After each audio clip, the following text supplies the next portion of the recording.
it's Doris from Aldi Books, and I've decided to try to read 30 books in 30 days. And to keep myself accountable, I've decided I need to make a wrap-up video every 10 days to see how I am progressing on this very challenging challenge. So, today is day 10, and I have 7 books to share with you here. The first that I finished is Cormac McCarthy's The Road, and this one I listened to on audio tape in the car mostly, to and from work. And this is one that I got from the high school book room, and I do remember actually reading it, trying to read it a couple years ago and not making much progress. And I think listening to it on audio tape really did the trick. I did notice that, I was probably 3/4 of the way through when I noticed that it was an abridged version. And if I had noticed that at the beginning, I wouldn't have listened to it, but I think it turned out for the best. I think this was, it's a long, dark book, and I think that a little bit of brevity helped me get through it.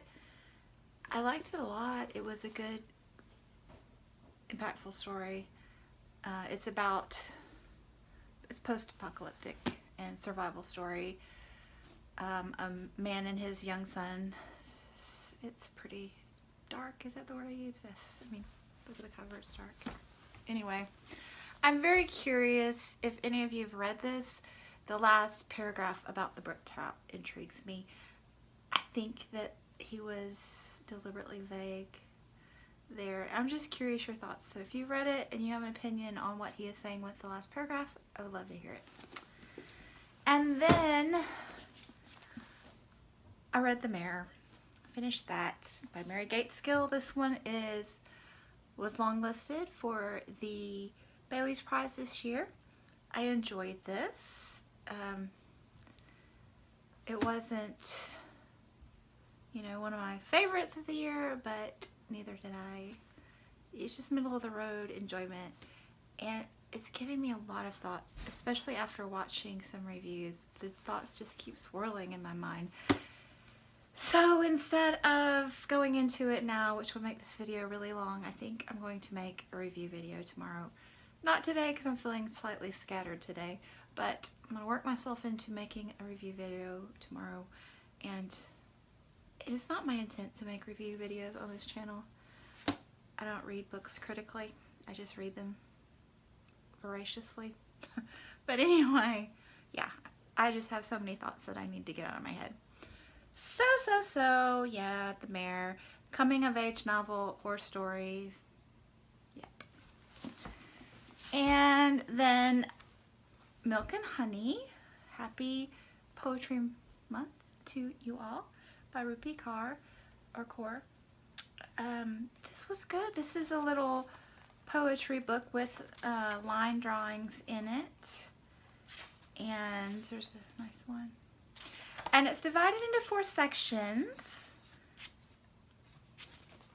the hurting, the loving, the breaking, and the healing.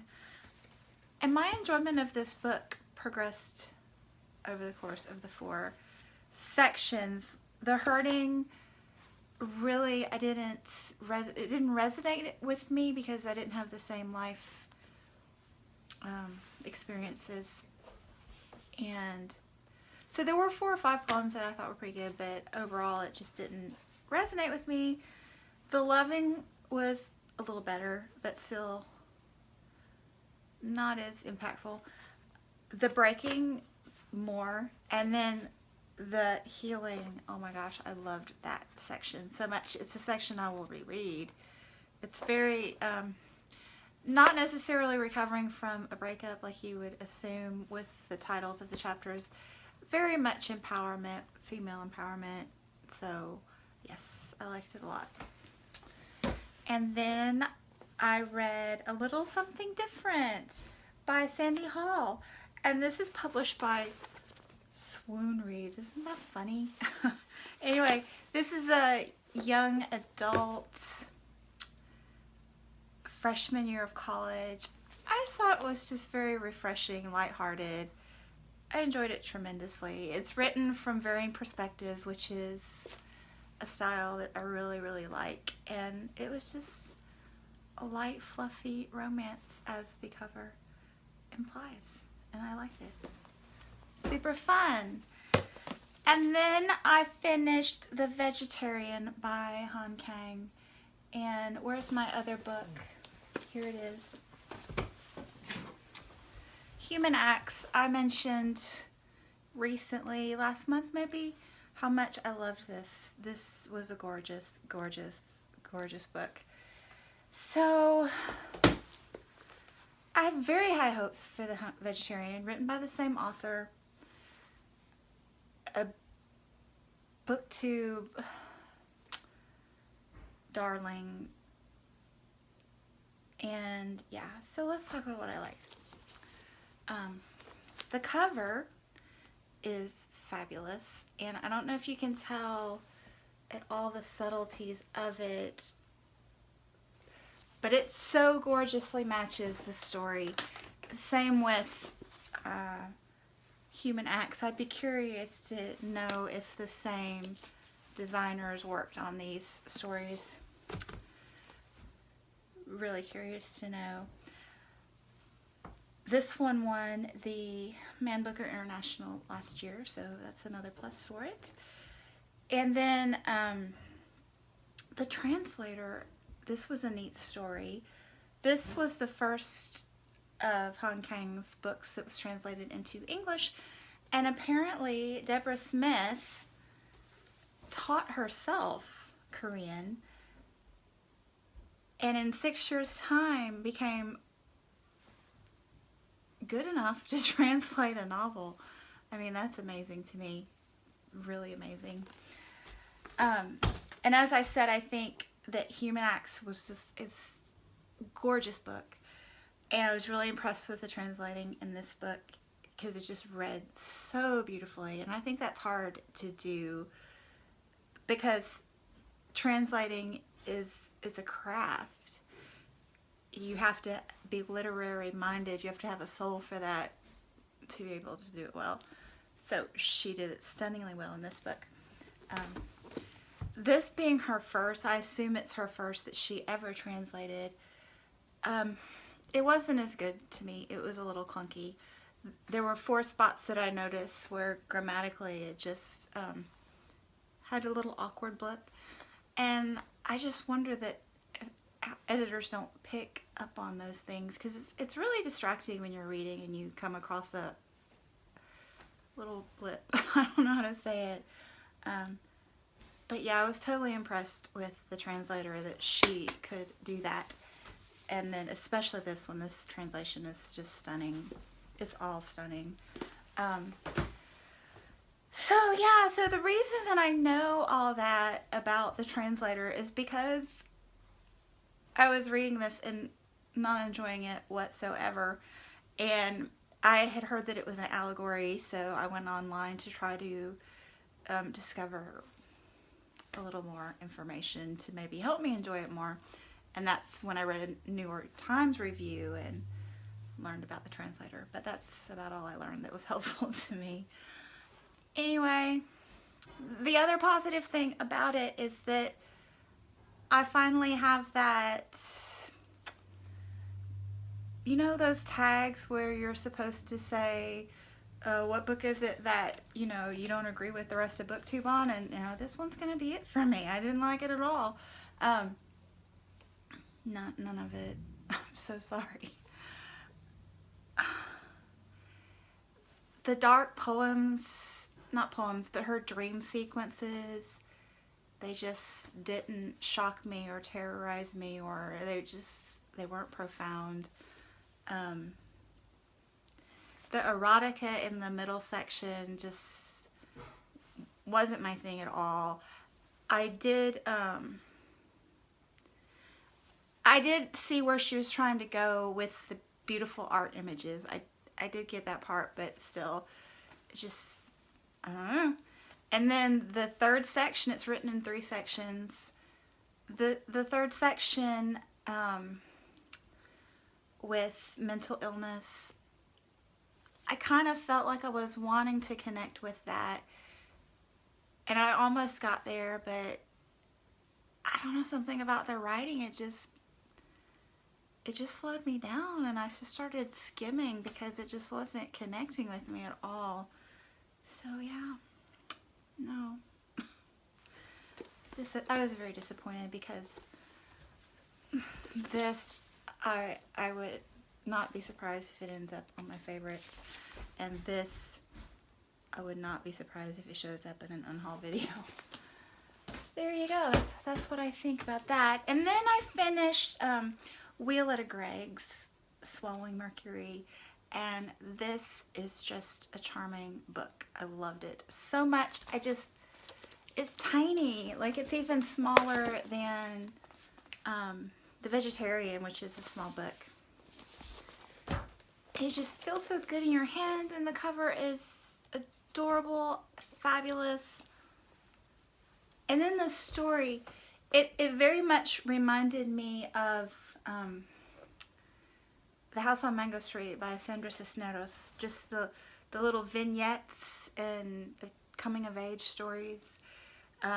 Sandra Cisneros is more poetical than lyrical, and this one is just more, it's colorful. She really writes well with the scenes, but I don't know, it's just a little bit different, but just the same idea. And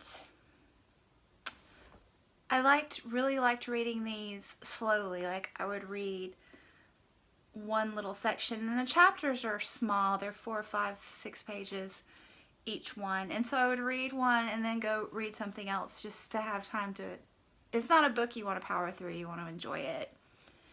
So yeah, it was cute and beautiful, but not cutesy. A lot of coming of age stuff, and not all of it good, but teenager stuff.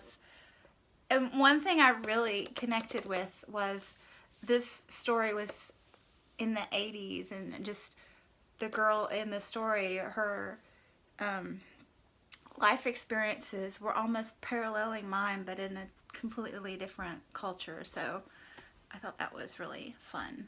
So yeah, and I'll link what Kamil reads, his review of this, because he does a much better job than I do. His reviews are just fabulous.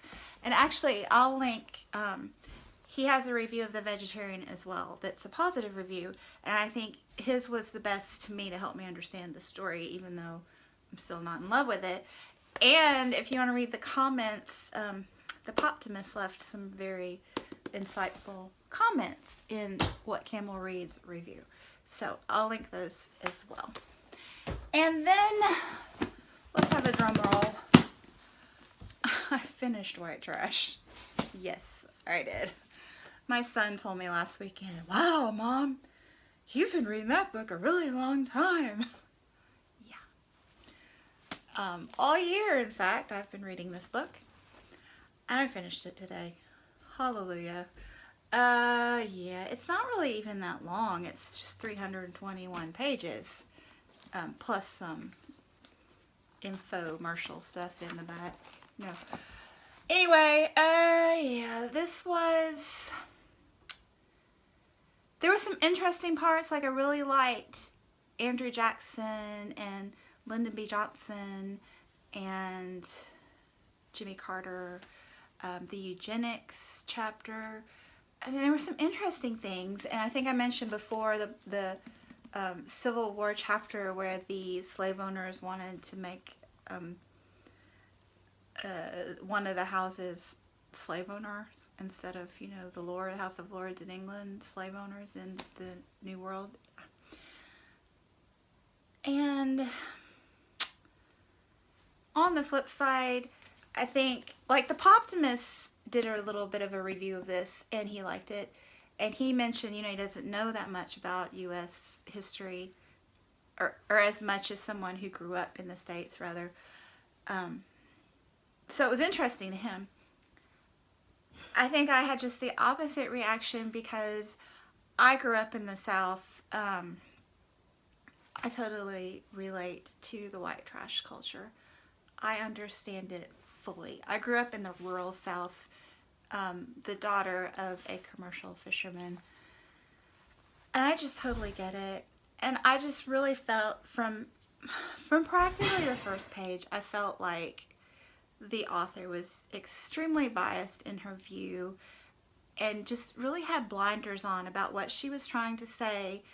And instead of presenting information, she was trying to lead you to her conclusion. And I didn't like that as much. And it really showed in the second half of the novel when, no, it's not a novel, the book, it's nonfiction. It really showed up in the second half when she started using books and movies and TV shows, and just the way she used them as examples, I thought was very one-sided, especially with To Kill a Mockingbird. She shouldn't have gone there. But anyway, so yeah, I'm done. Thrilled. So that's 7 books in 10 days. I gotta get back on it tonight and get a new one started, or 2 or 3. I like to read multiple books. So I will be checking back on the 20th, or it'll be the 21st, because I have to give myself the whole day on the 20th to see how far I get. But hopefully I'm just 3.5, 4 books behind. So hopefully I can bust a move this weekend. We have a 4-day weekend for Good Friday.